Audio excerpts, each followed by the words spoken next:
Bonjour, ici Mickaël, votre coach. Aujourd'hui, nous allons voir ensemble les 7 façons d'être positif afin de vivre votre liberté.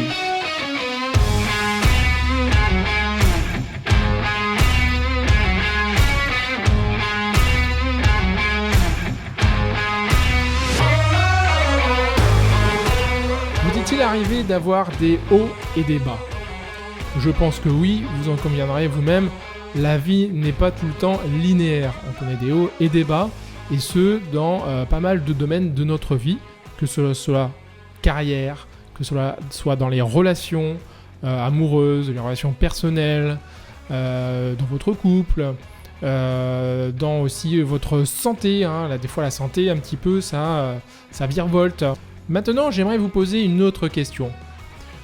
Pourquoi certaines personnes arrivent-ils à avoir ce que vous souhaitez ? Une meilleure santé, plus d'argent, plus de liberté, plus de choix, plus de bonheur et plus de réussite. Ont-ils plus de chance ou bien plus de diplômes ? Ou alors c'est encore autre chose ? Qu'est-ce que vous en pensez, vous ? Vous en conviendrez, c'est ni l'un ni l'autre. Il n'y a pas besoin de chance. Il n'y a pas besoin non plus d'avoir de diplôme pour rester positif. Alors, comment font-ils pour éviter les hauts et les bas ? Eh bien, je vais vous donner donc les 7 façons d'y arriver.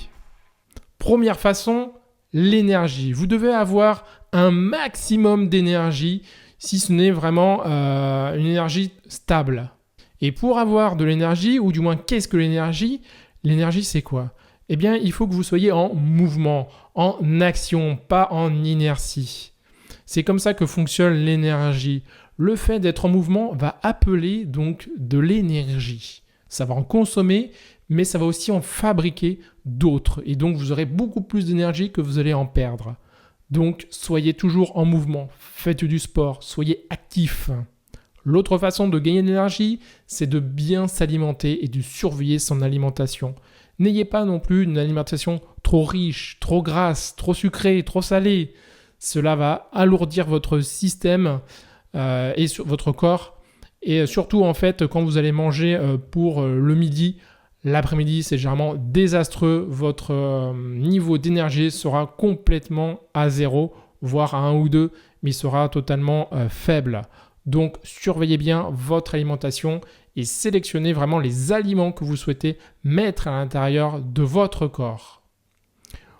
Autre chose aussi, bien sûr, qui va accompagner l'alimentation, c'est l'eau. L'eau est un élément indispensable. D'ailleurs, notre corps est constitué de 80% d'eau. Donc, s'il est amené à en manquer ou s'il n'en a pas suffisamment, eh bien, c'est comme une voiture. S'il n'y a plus d'essence à l'intérieur, elle ne pourra pas être en mouvement, en action, et donc vous allez aussi vous en manquer de cette énergie-là pour pouvoir avancer. Donc, il faut boire suffisamment, mais pas trop non plus. Renseignez-vous sur le sujet. Combien est-ce qu'il faut que vous buviez ? Un consensus, c'est à peu près 1,5 à 2 litres d'eau par jour. Bien sûr, il faut le décomposer durant toute la journée et boire par exemple un verre toutes les 20 minutes. Mais encore une fois, ça dépend de votre morphologie, de votre corpulence, car on est tous différents. Le mieux, c'est après que vous le demandiez donc à un professionnel de la santé, faire un petit bilan aussi, ça c'est très très important. Autre chose que moi j'ai noté aussi, c'est de savoir respirer, car la respiration amène aussi de l'énergie. Et pour ce faire, il faut que vous appreniez à respirer correctement. Le corps respire naturellement tout seul, mais ce n'est pas pour rien que les moines bouddhistes apprennent directement à respirer lors de leur première séance, quand ils se forment. Car pour eux, la respiration est la première chose à apprendre pour avoir un maximum d'énergie, être bien dans la journée. Autre chose qui nous vient aussi du monde spirituel, à savoir la méditation. La méditation va vous faire gagner en énergie. Comment ? Eh bien, quand vous allez être en train de méditer, vous allez pouvoir retrouver votre calme, enlever tout ce qui vous perturbe mentalement et ainsi vous allez gagner en clarté. Et quand vous gagnez en clarté, vous gagnez en énergie. Deuxième façon d'être positif, eh bien, c'est d'être en gratitude.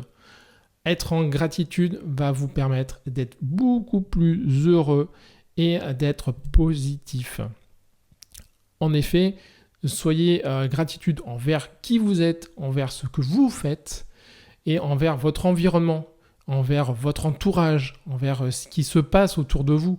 Vivez votre instant présent et sachez vraiment être dans la gratitude de tout ce qui se passe autour de vous. Troisième façon d'être positif, c'est d'être toujours dans l'esprit de la construction. Donc soyez constructif en fait. Ne soyez pas dans les reproches et arrêtez de vous plaindre sans arrêt. Quand vous vous plaignez, vous n'êtes pas du tout dans un mode positif, vous en conviendrez, vous êtes surtout dans un mode négatif. Et la négativité va rien vous apporter de bon. Ça va pas vous faire avancer sur quoi que ce soit. Vous allez broyer du noir tout le temps et vous allez perdre en efficacité, en énergie. Vous serez de mauvaise humeur. Votre entourage va le ressentir. Il n'y aura rien de bon qui va en sortir. Donc soyez plutôt dans la bienveillance. Et ne soyez pas du tout dans cet esprit de se plaindre sans arrêt. Essayez de construire votre avenir plutôt que la détruire. Car quand on se plaint, généralement, malheureusement, on détruit son présent, mais aussi son avenir. Ça ne construit en rien. La quatrième façon d'être positif, ça va être tout simplement de donner. Donner un maximum. Alors, c'est pas forcément donner de l'argent, mais ça peut être, quoique vous pouvez aussi, mais c'est surtout donner du temps, donner de soi, de sa personne, d'aider quelqu'un, de se servir de ses compétences, de ses connaissances, de partager tout ça avec quelqu'un. Eh bien, tout ceci va vous permettre d'être positif, d'attirer cette positivité à vous. Vous comprenez ? C'est quelque chose d'essentiel. Moi, quand je vous parle actuellement, quand j'écris des articles, quand je fais un podcast, quand je fais comme ce que je suis en train de faire, des vidéos, je partage mes connaissances, je partage ce que j'ai appris. Certains d'entre vous connaissent déjà ce que je dis à l'instant T, mais d'autres ne le savent pas. Ou bien il y a toujours du bon à réécouter un petit peu d'une façon différente ce que l'on a appris. Et toujours une piqûre de rappel n'a jamais fait de mal à quelqu'un. Donc moi, je partage cela, je partage mes connaissances, je partage ce que j'ai appris, je partage toutes mes formations que j'ai pu étudier. Une autre façon aussi, c'est de visualiser.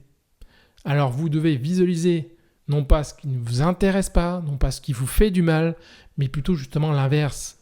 Vous devez imaginer votre futur. Vous devez imaginer ce qui vous intéresse. Qu'est-ce que vous souhaitez faire dans le futur ?